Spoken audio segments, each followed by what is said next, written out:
Black दिसतो वेगळा कसला पण असा शिल्पचित केल्यासारखा वेगळा दिसतो भोंगा. हडप्पा संस्कृती नाही का ती एक गेंडा स्वामी आमका स्वामी याचं डुक्कर जाणार तो आहे. शिंदे साहेबाची झोप नाही. आता गाडीत फोन आलता. काय म्हणले सर? ते म्हणले आमची चूक सुधारित होतो आम्ही बघतो मला सुधरा पहिल्यासारखे प्रेम सुरू चूक सुधारायची. राजकारणात मी चपडप करणार नाही.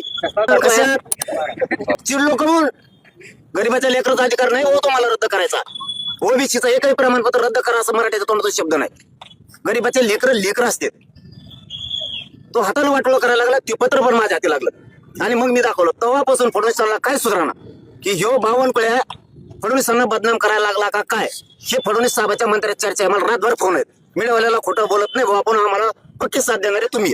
पण शिंदे साहेबाची झोप नाही. आता गाडीत फोन आलता. काय म्हणले सर? ते म्हणले आमची चूक सुधारित होतो आम्ही बघतो मला सुधरा पहिल्यासारखे प्रेम सुरू चूक सुधारायची. राजकारणात मी चपडप करणार नाही. कशात तुमच्या भाजपमध्ये शिवसेनेत राष्ट्रवादीत मी चपडप करणार नाही. चूक सुधरा दोघांनी पण आणि आमचे प्रमाणपत्र पुन्हा द्या. काहीच हरकत नाही. नाही दिले तर मराठ्यांनी गप बसायचं नाही. नसता तुमच्यात मराठ्याचं रक्त खेळत नाही हे आम्ही मराठी सिद्ध करणार. दुसऱ्या वेळेस तुम्हाला मराठ्यांच्या लोकांना आम्ही पाडणार. शिंदे साहेबांचा फोन आला होता का तुम्हाला? त्यांच्या वैटीचा त्यांचा फोन घ्या ना मी त्यांचा घ्याय ना कोणाचाच घ्याय नाही. कोण मिस कॉल टाकायचे मग त्यांचे सगळ्याचे भाजप सहित मिस कॉल आहेत. घ्यायचेच नाही. तुम्ही रिसर्च करा. संजय शिरसाटचे तर 250 पेक्षा जास्त असते. चूक केल्यावर माफ नाही करणार अजिबात. कुठे तुम्ही दुरुस्त करा पहिल्यासारखं प्रेम सुरू. सरकार कुठेतरी तुमचं आंदोलन जे आहे टप्प्याटप्प्याने पुढे जात आहे ते कुठेतरी खंड करायचं, थोडं बढावा द्यायचा आणि पुन्हा एक मागणी मान्य करायची, पुन्हा खंड करायचा असा हा प्रयत्न दिसतोय का खंड करून घेण्याचा? त्यांच्या डोक्यातच नाही मराठी पहिले नाही राहिले. मराठी थंड होतच नाही. कवा गरमच आहेत. कवा गरम आहेत पण आता लय चावताळे. ही जे डावर नवीन रचला ना लय भयानक. आताची पोझिशन सांगू तुम्हाला आता एवढ्याची 4 घंट्यात मला हे रात्री कळालं होतं. पाठ 5:30च्या टायमाला पाठ की देवेंद्र फडणवीसांनी सगळे डाव करून बघितले.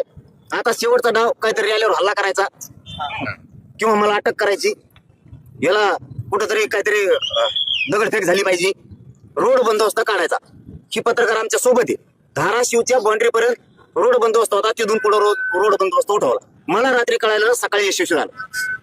मी खोटं कधीच माहिती देत नाही. आणि तू अटक करायला कोण येणार तू नुसतं ई मग तुला मराठी काय असते सांगते ते बाकीचे भेटेत. ईडीचं भेव वाटत अमक्याचं भेव वाटतं माझ्याजवळ काय घंटे ईडीला फिडीला तू नुसतं पडून येईन तू अटक करून दाखव मग मराठीत तुला कळण राज्यात काय असतं. यांना काय झालं यांना एक माझा आला. यांच्या डोक्यात एक शब्द गेलेला आहे आपलं कोणी काही करीत नाही. बहुमताने आलो त्यांना माहितच नाही मराठ्यांनी निवडून दिलं. हे मुसलमानाच्या मागं लागले त्यांना वाटलं आमचं कोणी काही करीत नाही. हे धनगराच्या मागं लागले 15 वर्ष झालं फसलंय त्यांना वाटतं आमचं कोणी काही करीत नाही. मराठ्याला फसलं. आता दलितांचं बंजारा समाजाला फसवलं. त्यांच्या डोक्यात खुटी शेतकऱ्याला फसवलं. आता तुम्हाला दाखवतो तुमच्या डोक्यात जे आहे ना आमचं कोणी काही करू शकत नाही. आता मी दाखवतो तुम्हाला 29 ऑगस्टला तुमचं कोण काय करीत त्यांना पळता भुईच कमी करतो बघा. वेगळ्या दिशेने कुठेतरी घाव घालण्याचा प्रयत्न आहे का सरकारचा? हे आंदोलन मोडीत काढण्याचा प्रयत्न आहे? नाही इमानदारी जर ऐकली तर फडणवीस काही पण करू शकते. पण त्यांना माहित नाही मनोज जरांगे काही पण करू शकतो. मराठी सुद्धा काही पण करू शकतो. अन्याय सहन करणारे अवलाद आमची मराठ्याचे नाही. पक्ष फिक्ष गेले उडत. मराठी काही पण करू शकतात फडणवीसांनी जर चाल केली तर काही पण. आम्ही दिल्लीला जे आहे ते जंतर मंतरवरती जेटलीच्या आंदोलनाच्या समर्थनासाठी गेला होता. आता जेटलींना काय आव्हान असेल? नाही मी आव्हान नाही करत कोणाला. मी मंत्र्याला बी कधी बोलत नाही. आंदोलनाला बसलो येतो का भेटायला ये नाही तर नको येऊ. ज्याचे त्याचे रूल असतील त्यांना यायचं असलं येते ना. आम्हाला वाटलं त्या लेकरासाठी धावायचं. सगळ्या जाती धर्माचे लेकर आम्ही धावलो दिल्लीपर्यंत. ते ज्यांनी त्यांनी ठरवायचं असतं. आव्हान करून असं बळच कोणाला यायचं नसेल तर आपण बळच या का म्हणायचं.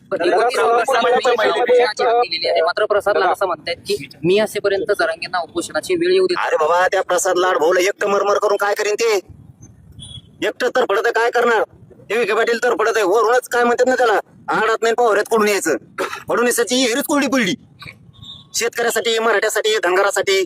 आता त्यांच्या डोक्यातली खुटी काढायची. मला सगळ्यात आधी माझं ती पण आहे प्रमाणपत्राचा एक विरुद्ध होऊन देणार नाही. मराठ्यांचे टेन्शन घ्यायचं नाही. पक्का आरक्षण आपलं ते बरं का. पण यांच्या डोक्यात जे आपलं कोणी काही करू शकत नाही बहुमतावर यांना तो हिसका पहिला दाखवतो मी. सोलापूर जिल्हा परिषदेमध्ये एक ठराव मंजूर करण्यात आला आहे. शिवरत्न जे गेल्या अनेक वर्षापासून ते नाव आहे ते बदलून माजी पंतप्रधान अटल बिहारी वाजपेयी यांचं नाव देण्याचा घाट आहे किंवा निर्णय झालेला आहे. मात्र आपण पाहतोय की विरोधी पक्षांकडून याला कडाडून विरोध केला जातो. शासन निर्णय आहे का? नाही, ठराव केला. जिल्हा परिषदेमध्ये ठराव केला. मी ते समजून घेतो सोलापूरच्या यांच्याकडून. शासन निर्णय असेल तर बोलतो मी. शासन निर्णय ठराव. ठीक आहे, मी त्यांच्याकडून समजून घेतो. जी गोष्टच मला माहित नाही इथे. मी सोलापूर जिल्ह्याच्या बांधवाच्या पाठीशी राहणार. फक्त मी त्यांच्याकडून समजून घेतो काय प्रश्न आहे. माहितच नाही एखादा शब्द माझ्याकडून जावा आणि त्याचा दुष्परिणाम व्हावा. बार्शीतल्या एका ब्राह्मण महिलेने ओबीसी सर्टिफिकेट काढून त्याचा लाभ ते घेतला. बी कळलं मला आज. तुमच्याकडे ते कळलं का मला तुळजापूरमध्ये कळलंय. मी संध्याकाळी ते रितसर निवेदन दिले ते बघतो आणि फडणवीसांनी तिथे बी काय केलं हे बघतो. मराठे डोळे उघडा, जागे व्हा, बरबाद होऊन जाते लेकरं पक्षाच्या नादात. विसरू नका, घरं सोडायचं शिका. तुम्हाला घरं सोडावेच लागणार आहेत मराठ्यांना. तुमच्या अंगात मराठ्याचं रक्त खेळू द्या. 29 ऑगस्टला मराठ्यांच्या गाड्या घरी जाता कामा नये. हे मराठी अंतरवाली.